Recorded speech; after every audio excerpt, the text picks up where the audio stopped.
Bom dia, senhor presidente.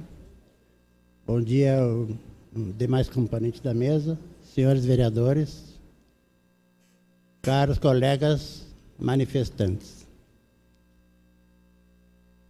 Eu só, como o assunto é sobre a paralisação e as questões técnicas, administrativas e financeiras da prefeitura, é uma questão que já foi discutida pelos vereadores, até concordo com a maioria deles aqui, em função de que a prefeitura se encontra numa situação financeira difícil, mas difícil em funções de fatores já colocados, principalmente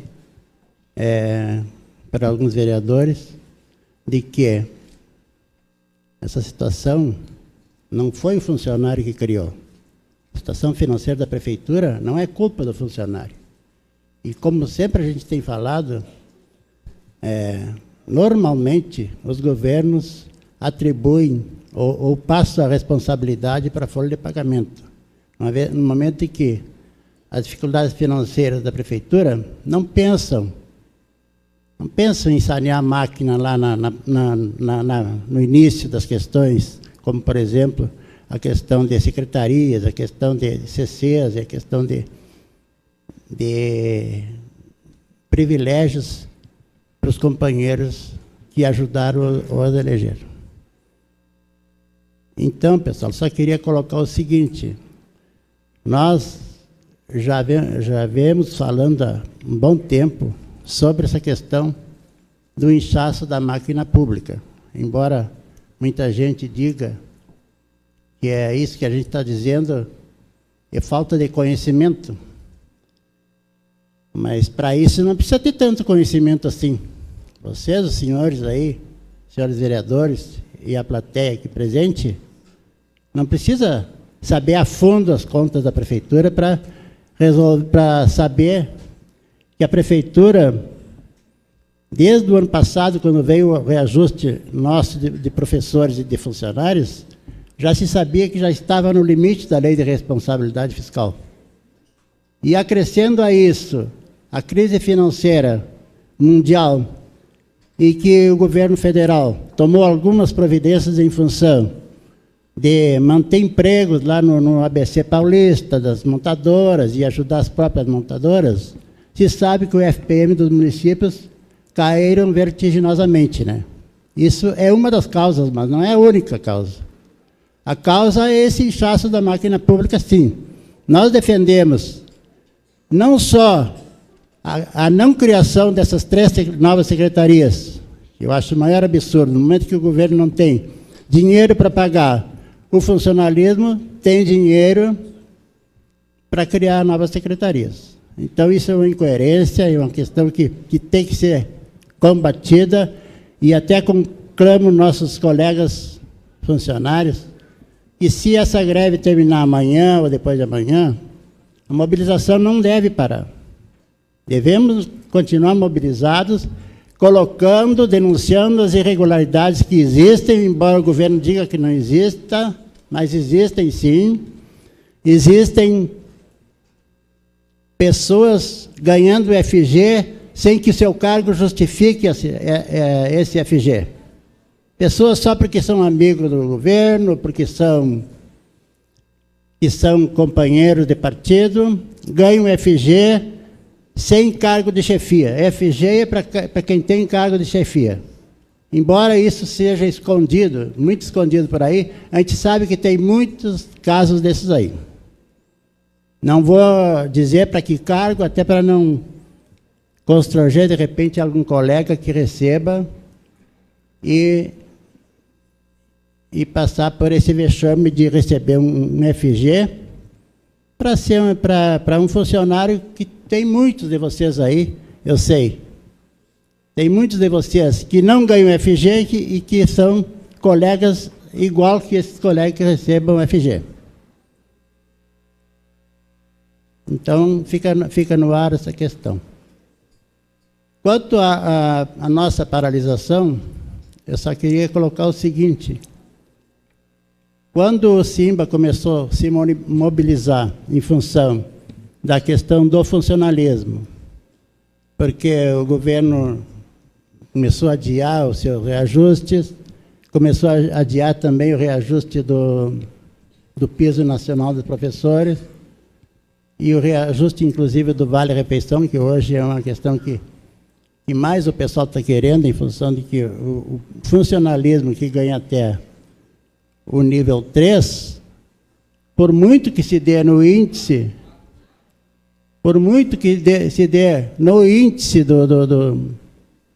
do reajuste do funcionalismo, ele não vai receber 1 centavo a mais no seu contra-cheque. Todo mundo sabe disso, e o funcionário está consciente disso. Por isso, infelizmente, eu digo que estão reivindicando mais o aumento do vale-refeição do que o reajuste no funcionalismo, do reajuste que o funcionário tem direito. Hoje o governo está oferecendo 6,2.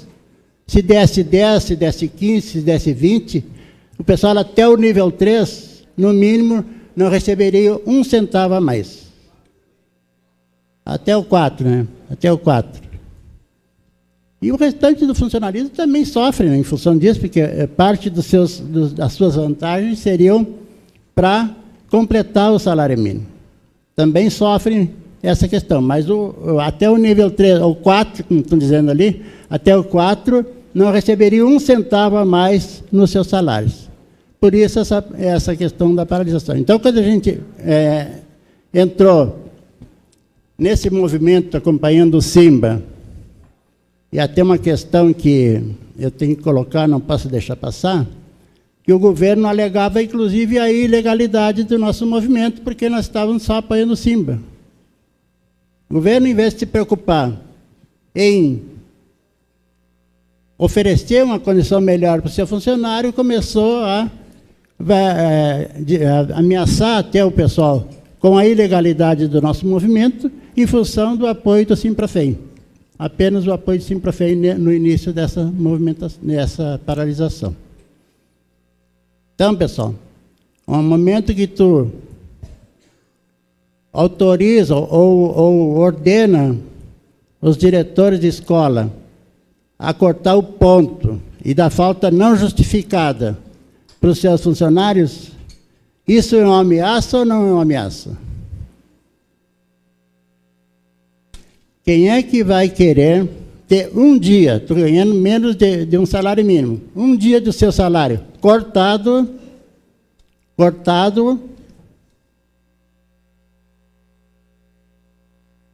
alguém de vocês aí não vão sentir essa falta desse dia de trabalho? Com certeza vão sentir, e muito, né, pessoal? Qualquer trabalhador que tenha o seu ponto cortado, ele sente. Imagina um que ganha menos de um salário mínimo. Então, e se isso não é ameaça, eu não sei o que é ameaça. E outras questões mais, né, pessoal? Outras questões que a gente soube, né? A gente não larga nada aqui ao ar sem ter a informação. E a informação vem de vocês, aí, dos senhores. As informações de ameaças houveram, sim. Agora, se você diz que não há ameaça, que é respeito à paralisação, que é respeito às greves, isso tudo é conversa fiada, né, pessoal? A gente sabe, a gente acompanha os movimentos grevistas há muitos anos, e felizmente nós sempre tivemos na nossa posição, independente do governo, independente de partido, sempre tivemos a nossa posição. Não é o caso de muitos membros do governo hoje que faziam horrores, como foi colocado com alguns vereadores aqui, quando eram oposição, quando eram contrários ao partido do governo. E hoje, infelizmente, fazem isso que eu acabei de relatar, e mais, aí tem mais coisas ainda, mas já nem vamos colocar. Eu só queria agradecer a oportunidade de vocês e dizer para todos os funcionários aí que estão mobilizados, e se essa paralisação, ou se essa greve terminar amanhã, depois de amanhã, daqui a 10 dias, continue nessa mobilização. eu entendo que mobilização não é só na época de receber salários, é sempre, né? Denunciando quando tem irregularidades e se colocar sempre vigilante para que não aconteça esse tipo de coisa. Muitas vezes a gente fica um pouco receoso até de denunciar um colega de trabalho, não denunciar o colega em si, né, mas denunciar aquilo que ele está recebendo irregular em função de que, em respeito ao funcionário, a gente não faz. Mas temos que fazer, né, porque isso aí vem em prejuízo a todos nós, não a só um ou dois. Então, qualquer questão que está sendo, que acontece de irregularidades dentro do governo, afeta todo o funcionário público municipal. Muito obrigado. E até lá. Como eu havia falado, até perguntei, claro que a plateia não vai se manifestar, nem pode, né? Se a questão de cortar o seu ponto com falta não justificada não é uma ameaça, eu não sei o que é ameaça, né? Então,